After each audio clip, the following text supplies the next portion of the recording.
The Trojan War and the Iliad. Causes, origins, and major players. Since we will be talking about the Iliad, it's necessary to get some of the background information on this epic poem. Now, the epic poem as a form has its origins in the ancient Babylonian Epic of Gilgamesh.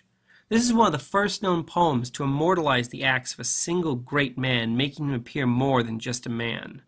But whereas the Epic of Gilgamesh takes place in ancient Babylon, modern-day Iraq, around 2800 BCE, our story takes place at Troy, in modern-day Turkey, around 1200 years after Gilgamesh. Now, Troy really does exist. Archaeologists have dug it up on the coast of Turkey. Now, there is some debate if this was the place where the origin of the Trojan War occurred, but it is not in doubt that if a great war did occur at this spot, it was likely over trade routes into the Black Sea, not over a woman named Helen of Troy. We're dealing with the Iliad, which is mythology, not history. So let's find out why the Greeks would sail 1,000 ships to recover this one woman. The story of the Trojan War begins with the goddess Thetis. Thetis was going to marry a mortal king named Peleus. Why would a goddess marry a mere mortal? Well, prophecy had said that Thetis' first son would be greater than his father. Zeus, king of the gods of Olympus, worried that if any god had a child with Thetis, that child could be a great threat to his throne. So he organized her marriage to a human, thus ensuring that whatever offspring came from this union, it would not be a threat to him. So a great party was held, and all the great kings of ancient Greece and all the gods and goddesses of Olympus were invited. All that is, except for the goddess Discord, because, as her name suggests, she had a tendency to cause trouble.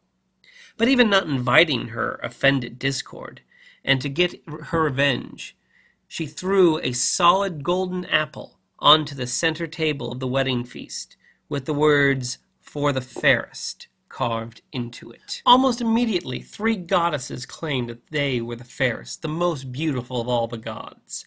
Hera, queen of the gods and Zeus's wife. Athena, goddess of wisdom and war, Zeus's favorite daughter. And Aphrodite, goddess of love and passion. All 3 demanded Zeus declare which of them was the most beautiful. Zeus, not being a complete idiot, did not want to get in between his wife and 2 daughters on this argument. So after holding them off from making a decision for about 20 years, he finally declared that the choice would be left up to the most handsome man in the world, Paris, the son of King Priam of Troy. Paris had grown up as a shepherd because when he was born there was a prophecy that if he was left alive he would bring about the destruction of Troy. So King Priam left him out in the field to die of exposure. Unfortunately for Troy, Paris was found and raised by a shepherd. When the 3 goddesses came to him, he was a fairly successful shepherd, having earned the respect of fellow villagers enough to earn the moniker Alexander, which means protector of men. He was also married to a beautiful mountain nymph named Ione and had a son. But the 3 goddesses came to him and asked him which of them was the most beautiful. But they didn't just ask. They all tried to bribe him for his vote. Hera offered to make him the greatest warrior in the world, so great that even the great Heracles would not be able to defeat him. Athena offered to make him the greatest general in the world, craftier and more cunning than even her favorite hero Odysseus, a general who could defeat any army. And Aphrodite? Aphrodite offered him the love of the most beautiful woman in the world. Paris, being the most handsome man, and clearly not the smartest or most loyal, remember he was married, chose to give the golden apple to Aphrodite, and thus won the love of Helen of Sparta.